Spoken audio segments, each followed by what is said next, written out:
Halo semua, apa kabar? Semoga dalam keadaan baik dan sehat. Pada sesi ini kita masih akan mendiskusikan mengenai REST service. Secara spesifik kita akan membicarakan mengenai representational format dan aturan penerapannya dalam pengembangan REST service. Kita mulai dari tujuan sesi kali ini. Setelah menyelesaikan sesi ini, Anda diharapkan mampu untuk menjabarkan aturan-aturan dasar terkait representational formatting dalam mengembangkan REST service. Sesi kali ini terdiri dari 4 subtopik. Yang pertama kita akan flashback sedikit mengenai HTTP request response cycle. Selanjutnya kita akan masuk ke subtopik inti mengenai representational format, khususnya XML dan JSON. Yang terakhir adalah mengenai aturan penerapan representational formatting dalam REST interaction. Mari kita mulai. Kita akan mulai dari review atau flashback sedikit mengenai request response cycle. Ini sudah beberapa kali kita diskusikan, namun saya ulang kembali karena ini sangat penting. Jadi seperti yang sudah kita diskusikan juga di sesi-sesi sebelumnya, bahwa interaksi antara consumer dengan provider, ya, service consumer dengan service provider itu menggunakan HTTP protokol. Jadi mentaati semua peraturan yang ada di atas HTTP protokol. Nah, interaksi ini diawali dari request yang dilakukan oleh si consumer, ya. Jadi consumer ini minta gitu ya, atau merequest suatu resource gitu atau suatu layanan ke provider. Nanti si provider akan memberikan respon ya terhadap pelayanan yang diminta oleh si consumer tadi. Nah, hubungan antara kedua pihak ini, two parties ini, dalam bentuk siklus request response. Ketika merequest, si consumer itu menggunakan HTTP verbs atau HTTP methods untuk menyampaikan apa yang dia harapkan. Kemudian dalam request bisa saja si consumer ini menyertakan data. Nah, data ini dikemas dalam suatu format. Nah, format itu yang akan kita bicarakan. Kemudian setelah diproses oleh si provider, lalu provider akan memberikan respons. Nah, responsnya disimpulkan dalam bentuk HTTP response code atau status codes. Nah, dalam respon bisa saja terdapat data yang dikemas dalam suatu format tertentu. Nah, yang kita bicarakan adalah format yang itu juga. Jadi, data yang ditransmisikan dalam body payload yang dikirimkan oleh consumer menuju ke provider dan dari provider menuju ke consumer. Nah, itu yang akan kita bicarakan. Bagaimana sih state suatu resource pada waktu tertentu direpresentasikan dan nantinya ditransmisi dalam bentuk request, ditransmisi dalam bentuk response, tergantung dari sudut pandangnya. Kita masuk ke subtopik utama dari sesi kali ini mengenai state representation. Pada dasarnya tadi sudah kita bicarakan bahwa suatu resource yang di-request oleh consumer itu akan ditransmisikan dalam suatu format tertentu. Nah, format ini dideskripsikan atau didefinisikan dalam bentuk dokumentasi, ya. Ingat, kontrak kalau di REST itu bentuknya documentation, ya, tidak seperti di SOAP-based service yang dikemas dalam bentuk WSDL. Oke, jadi ini kalau di REST bentuknya documentation. Lalu di documentation itu sudah dikasih tahu bahwa nanti data yang akan ditransmisikan kita kemas dalam titik-titik gitu ya. Nanti disebutkan di sana apakah bentuknya JSON ataukah bentuknya XML ataukah bentuknya YAML, bisa saja ya YAML, kemudian ada RDF dan lain sebagainya, macam-macam ya. Tapi yang paling common adalah JSON ya, yang paling common berikutnya adalah XML, meskipun ini agak jarang ya untuk konteks REST service. Kemudian ada juga YAML, ada juga yang bentuknya YAML ya, tapi ini juga sangat jarang ya. Yang paling sering adalah JSON. Yang kedua paling sering adalah XML, which is juga jarang juga ya. Tapi idenya seperti itu. Jadi definisi dari format yang digunakan oleh si provider atau yang provider bisa berikan atau bisa terima itu dispesifikasikan dalam documentation. Kalau Anda lihat documentationnya GitHub misalnya, dia kasih tahu ya JSON ya, dia tidak support bentuk yang lain. Jadi hanya JSON yang di support kalau di GitHub ya. Kalau di tempat lain gimana ya? Bisa macam-macam tergantung dari si penyedia servisnya ya. Jadi selalu consult ke documentationnya. Ini supportnya apa ya? Tipe datanya. Ya, jadi jangan Anda tebak-tebak ya. Anda lihat documentationnya. Karena kontrak ya, itu kontraknya. Oke, kita masuk ke yang pertama ya. Kita masuk ke yang XML. Nah, XML ini singkatan dari Extensible Markup Language ya. Di sini tradisional sekali. State-nya itu dikemas dalam node ya. Dalam bentuk node, kemudian node ini dikemas dalam bentuk tag gitu ya. Tag kayak macam HTML kalau Anda pernah lihat ya HTML-nya. Jadi bentuknya kira-kira seperti itu. Nah, kemudian sering ditemukan atau sering dipakai pada legacy system ya, sistem-sistem yang agak jadul yang menggunakan SOAP-based services.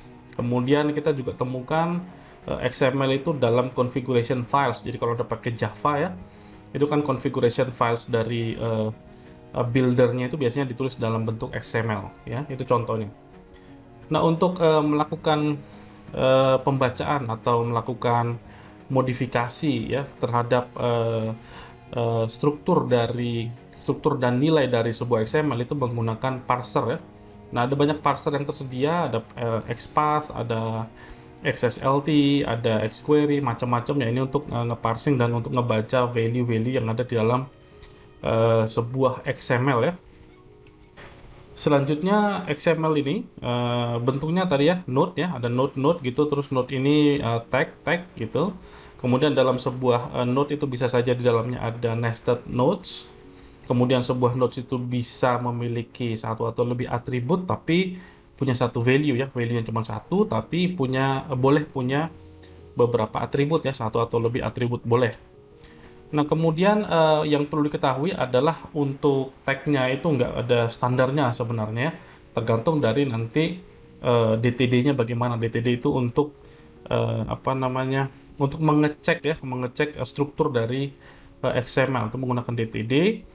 Tapi pada dasarnya tag yang ada di XML itu tergantung sama yang nulis ya, atau lebih tepatnya tergantung pada aplikasinya ya, pada bagaimana aplikasi itu mau mendeskripsikan data yang mau dia transmisi ya. Jadi tidak punya rigid standards ya, seperti HTML itu kan udah rigid ya. Misalnya ada tag namanya HTML, ada tag namanya section, ada tag namanya h1 gitu ya, header 1, heading 1, ada anchor dan lain sebagainya. Itu sudah fix, Anda nggak bisa menambah-nambahin gitu ya. Kemudian itu bisa di render di browser, nggak bisa ya, itu sudah standar.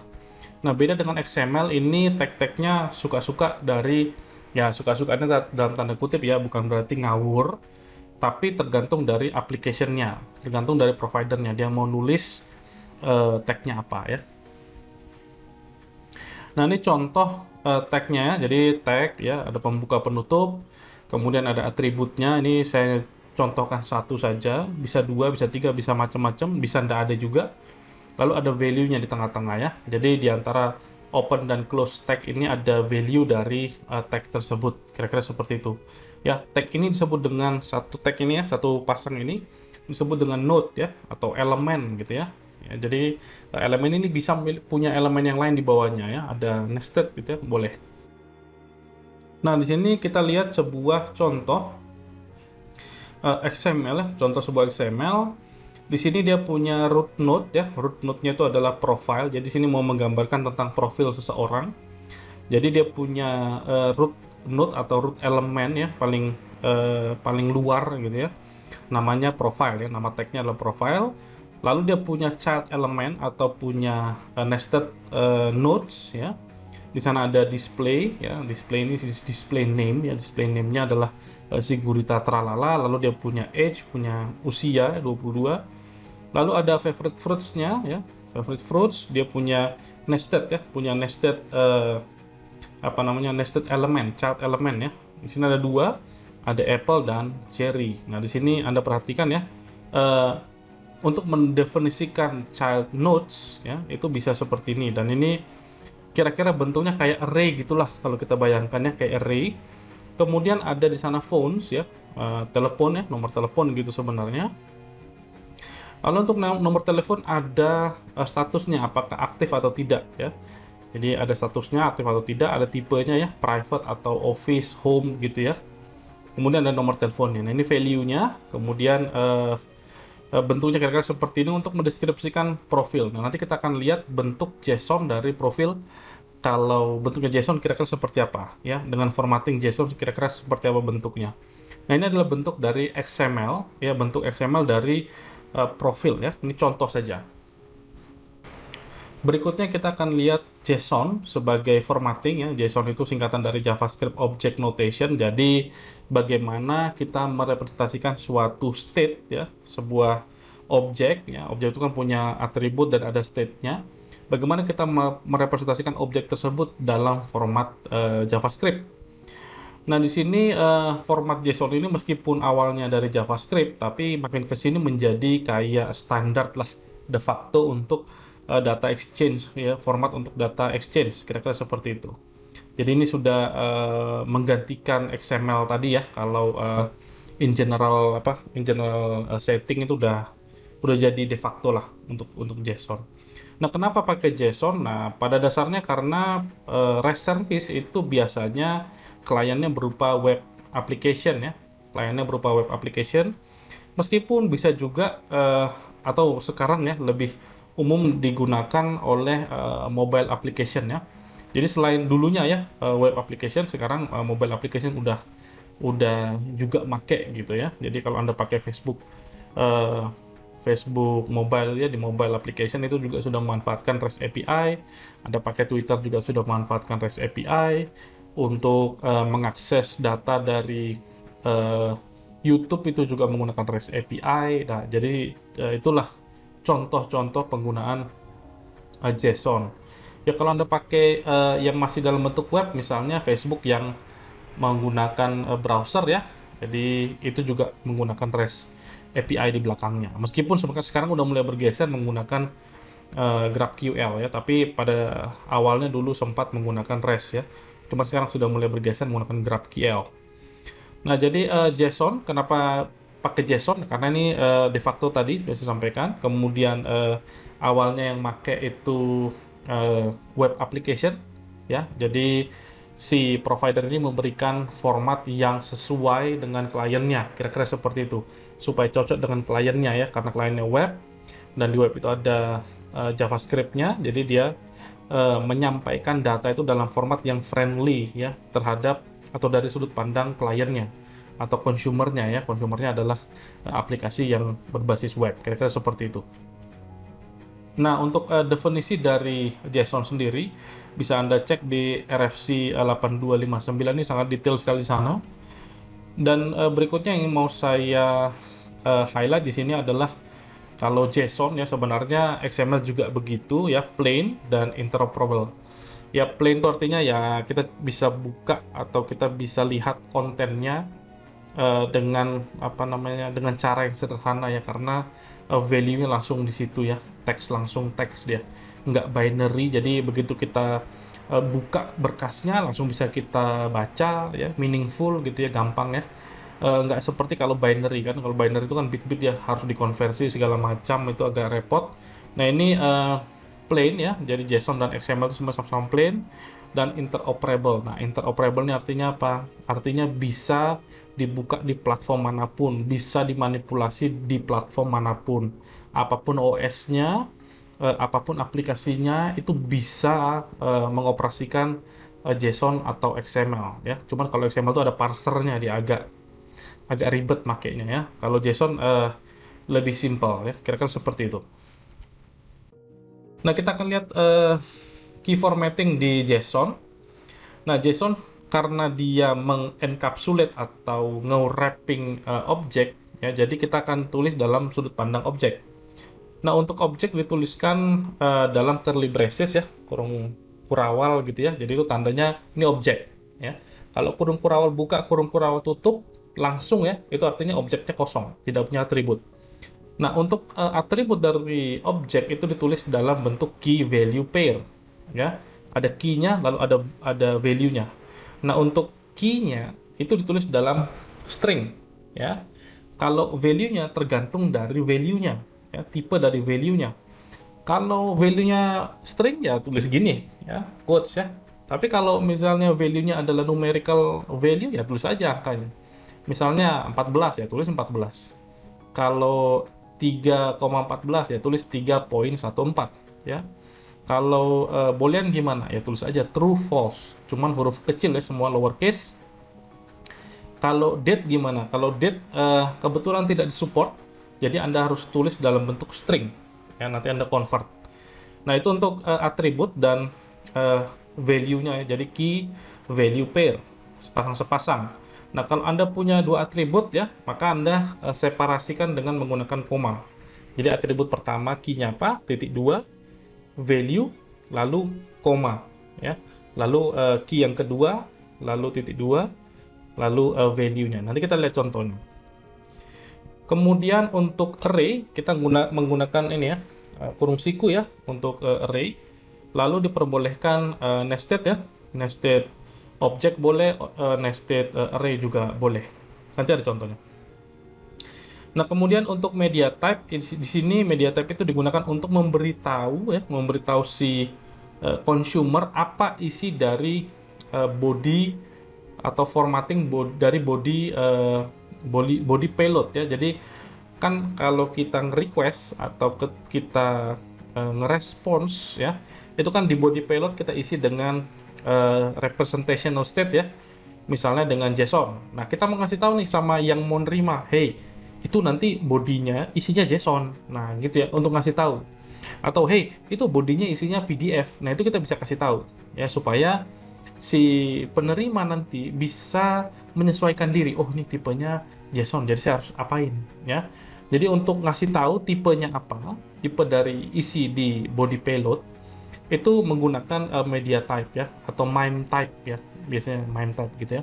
Nah, untuk JSON kita gunakan application/JSON ya. Ini MIME type untuk mendeskripsikan body payload yang diformat dengan menggunakan JSON. Kira-kira seperti itu. Kita akan lihat contohnya ya. Nah, berikut ini adalah contoh JSON untuk mencerminkan profil yang tadi ya. Tadi kan kita lihat dalam bentuk XML. Nah, di sini untuk bentuk JSON-nya. Jadi ada display, kemudian dan value-nya adalah Sigurita tralala. Nah, itu atribut name-nya seperti itu ya, pakai double quotes. Nah, kebetulan atributnya punya value Sigurita tralala ya, string juga ya. Kemudian di sana ada age ya, usia. Nah, usia ini karena numerik ya ditulis aja 22. Kebetulan usianya 22 gitu ya. Nah, kemudian untuk fruits ya, ini karena bentuknya array, kita bisa tulis seperti itu ya. Apple, cherry dan lain sebagainya. Itu ada komanya, jangan lupa.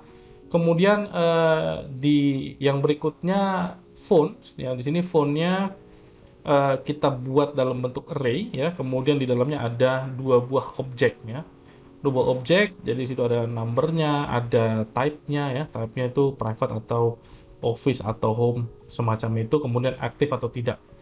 Nah, perhatikan strukturnya ini sebenarnya mencerminkan yang tadi ya, yang di XML, cuman ini ditulis dalam bentuk JSON format aja.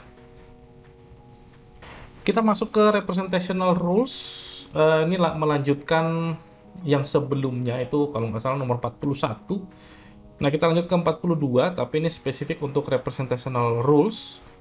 Jadi rules yang nomor 42 yang pertama terkait representational rules adalah JSON harus menjadi by default representational format. Jadi kalau Anda punya services berbasis REST, maka by default nggak perlu ditanya, misalnya gitu ya, nggak perlu ditanya, maka struktur data yang Anda kirimkan itu diformat dalam bentuk JSON ya.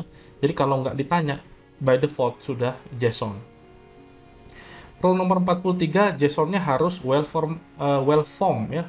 Jadi sesuai dengan aturan yang didefinisikan di RFC 8259. Ya, Anda bisa check out di sana, itu agak panjang, dia agak, ya namanya juga standar ya, itu agak sangat detail di sana, Anda bisa lihat ya, RFC 8259. Kemudian nomor 44, kalau Anda mau memberikan opsi lain selain JSON, boleh nggak? Boleh. Tapi itu opsional, jadi tidak wajib. Boleh nggak? Boleh. Kalau saya nggak mau, ya nggak apa-apa, nggak dosa. Tapi harus ada yang JSON, ya itu key-nya. Harus ada yang berbentuk JSON. Nah, untuk pertemuan berikutnya kita akan membicarakan mengenai hypermedia. Nah, ini yang sangat menarik ya terkait REST. Jadi dia tidak hanya mentransmisi data, tapi juga seolah-olah dia memberikan eh, pilihan-pilihan bagi kita untuk melakukan tindakan-tindakan yang lain terhadap si data yang, atau bukan data ya, resource yang sedang kita manipulasi atau yang kita sedang interaksikan. Nanti kita akan lihat seperti apa. Ini sangat menarik mengenai hypermedia. Jadi untuk saat ini cukuplah di sini ya. Lalu kita akan bicarakan juga tentang bagaimana mendesain REST untuk project Anda. Nanti sesinya terpisah. Jadi untuk pertemuan berikutnya kita akan membicarakan mengenai hypermedia. Oke, saya pikir itu saja untuk sesi kali ini. Semoga bermanfaat dan sampai ketemu pada sesi-sesi pembelajaran berikutnya. Thank you, ciao.